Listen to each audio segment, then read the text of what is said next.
সুপ্রিয় দর্শক, আসসালামু আলাইকুম। নিউজ 24 এর দুপুরের সংবাদে আপনাদেরকে স্বাগতম। প্রথমেই জানিয়ে দিচ্ছি সংবাদ শিরোনাম। ঢাকার উদ্দেশ্যে নিউ ইয়র্ক ছাড়লেন ডক্টর ইউনূস। যৌক্তিক সময় নির্বাচন দিয়ে অন্তর্বর্তী সরকারকে বিদায় নিতে হবে মন্তব্য জামায়াতের আমিরের। সব মামলা প্রত্যাহার করে তারেক রহমানকে দ্রুত দেশে ফিরিয়ে আনতে হবে, যা বললেন মির্জা ফখরুল। সুষ্ঠু ভোট হলে বিএনপি ২৫০টির বেশি আসনে জিতে সরকার গঠন করবে মন্তব্য রুমিন ফারহানার। সেনা কর্মকর্তা তানজিম হত্যায় আরো ২ আসামি গ্রেফতার।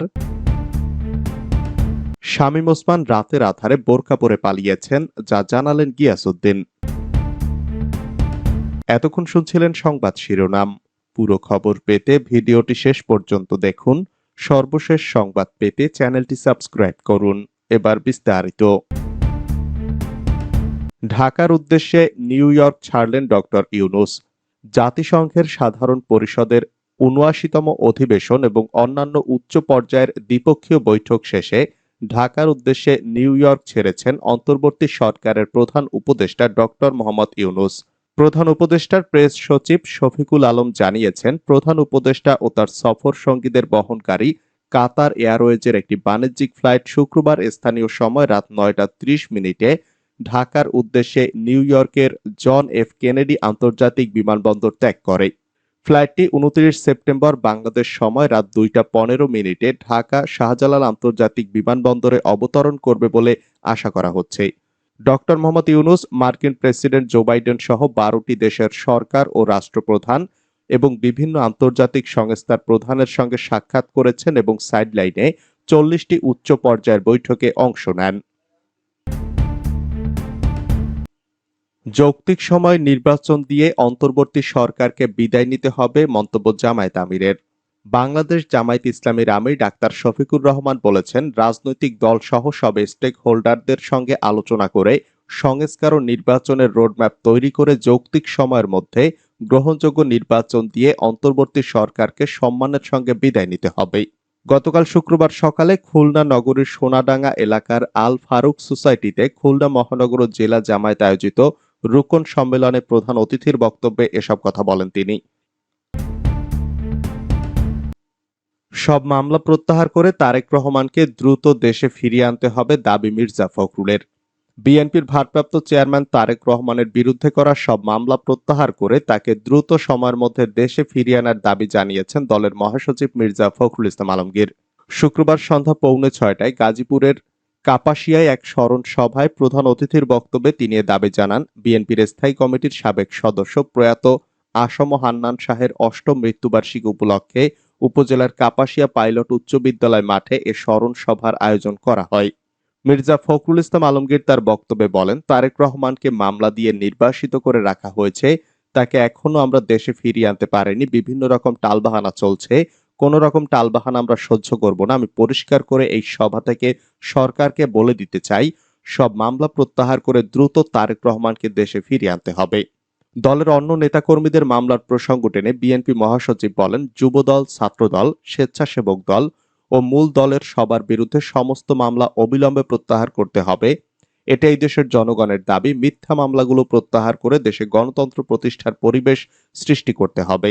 আমাদের ছেলেদের বিরুদ্ধে মামলা প্রত্যাহার না হলে কখনোই একটা নিরপেক্ষ অবস্থা তৈরি হবে না। এই সভা থেকে এই সরকারকে আহ্বান জানাচ্ছি, কাল বিলম্ব না করে সমস্ত মামলা প্রত্যাহার করা হোক। অন্তর্বর্তী সরকারকে উদ্দেশ্য করে মির্জা ফখরুল বলেন, আমরা বারবার বলেছি যে একটি যৌক্তিক সময় সরকারকে অবশ্যই দেব। যৌক্তিক সময় মানে এই নয় যে তারা অনেক বেশি সময় নিয়ে আমাদেরকে পূর্বের অভিজ্ঞতার মতো অন্য কিছুর মধ্যে জড়িয়ে দেবে। সেটা করা যাবে না। যত দ্রুত নির্বাচন দেওয়া যাবে ততই দেশের জন্য মঙ্গলজনক হবে। সুষ্ঠু ভোট হলে বিএনপি ২৫০টির বেশি আসনে জিতে সরকার গঠন করবে মন্তব্য রুমিন ফারহানার। দেশে যদি সুষ্ঠু নির্বাচন হয় তাহলে বিএনপি ২৫০টির বেশি আসন নিয়ে সরকার গঠন করবে বলে মন্তব্য করেছেন বিএনপির কেন্দ্রীয় নির্বাহী কমিটির সহ আন্তর্জাতিক বিষয়ক সম্পাদক ব্যারিস্টার রুমিন ফারহানা। শুক্রবার বিকালে ব্রাহ্মণবাড়িয়ার নবীনগর উপজেলার বরিকান্দি গনিশা মাজার প্রাঙ্গণে স্থানীয় বিএনপি আয়োজিত জনসভায় প্রধান অতিথির বক্তব্যে তিনি কথা বলেন। রুমিন ফারহানা বলেন, আমরা বিশ্বাস করি সংবিধান, আইন ও বিচার বিভাগ এবং নির্বাচন কমিশনের সংস্কার প্রয়োজন, কিন্তু সংস্কার সবচেয়ে বেশি ন্যায্য হয় যদি সেটি নির্বাচিত প্রতিনিধিদের মাধ্যমে হয়। তাই আমি আহ্বান জানাবো, যত দ্রুত সম্ভব যৌক্তিক সময়ের মধ্যে মানুষকে তার ভোটের অধিকার ফিরিয়ে দিন। সেনা কর্মকর্তা তানজিম হত্যায় আরো 2 আসামি গ্রেফতার। কক্সবাজারের চকরিয়ায় সেনা কর্মকর্তা তানজিম সরওয়ারকে হত্যার মামলায় আরো 2 আসামিকে গ্রেফতার করেছে যৌথ বাহিনী। শনিবার ভোর 5টার দিকে চকরিয়া কাহারিয়া ঘোনা এলাকা থেকে তাদের গ্রেফতার করা হয়।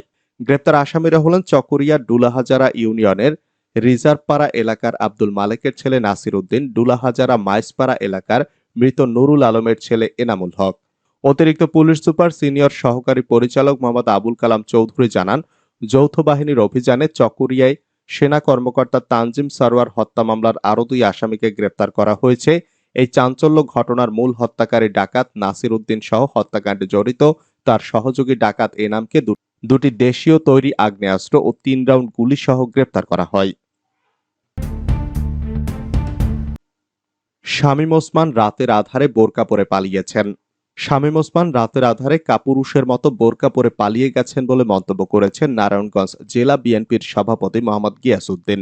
শুক্রবার বিকেলে সিদ্ধিরগঞ্জের মিজমিজি বাতানপাড়া এলাকায় এক জনসভায় তিনি এ মন্তব্য করেন। গিয়াসউদ্দিন বলেন, অনেকেই শামীম ওসমানকে বলতেন সিংহ পুরুষ, আমি বলতাম কাপুরুষ। তিনি সত্যিকার অর্থেই কাপুরুষের মতো বোরকা পরে পালিয়ে গেছেন। তিনি শামীম ওসমানকে গডফাদার হিসেবে উল্লেখ করে বলেন, 5ই আগস্ট সরকার পতনের পর অনেকে ধরা পড়লেও গডফাদারকে ধরা যায়নি। তিনি এখন দিল্লিতে গিয়ে মাজারে রাতে কান্নাকাটি করছেন, তিনি পালিয়ে গেছেন। তিনি আরো বলেন, দাম্ভিকতার পতন হয়েছে। বিগত দিনে এই গডফাদারের সঙ্গে মানুষ দেখা করতে পারেনি, বাড়িতে গেলে তাড়িয়ে দিতেন। বিএনপিকে মাটিতে মিশিয়ে দেবে বলে দাম্ভিকতা দেখাতেন। শত শত কোটি টাকার মালিক হয়েছেন। যদি বিচার করতে না পারেন দায়িত্ব কেন নিয়েছেন, অন্তর্বর্তী সরকারকে প্রশ্ন জোনায়েদ সাকির। প্রশাসনে এখনো ফ্যাসিস্টদের দোসররা বসে আছে বলে মন্তব্য করেছেন গণসংহতি আন্দোলনের প্রধান সমন্বয়কারী জোনায়েদ সাকি। তিনি বলেছেন, আমাদের ঐক্যবদ্ধ থাকতে হবে। বিভিন্ন কাঠামোতে তারা বসে খুনিদের আড়ালের চেষ্টা করছে। এ সময় অন্তর্বর্তী সরকারের উদ্দেশ্যে জোনায়েদ সাকি বলেন, আপনারা যদি এদের বিচার করতে না পারেন তাহলে কেন দায়িত্ব নিয়েছেন? বিচার আপনাদের করতেই হবে, এটাই বাংলাদেশের মানুষের আকাঙ্ক্ষা। শুক্রবার বিকেলে নারায়ণগঞ্জে হুঁশিয়ারি সমিতি মিলনায়তনে গণসংহতি আন্দোলনের এক অনুষ্ঠানে তিনি এসব কথা বলেন।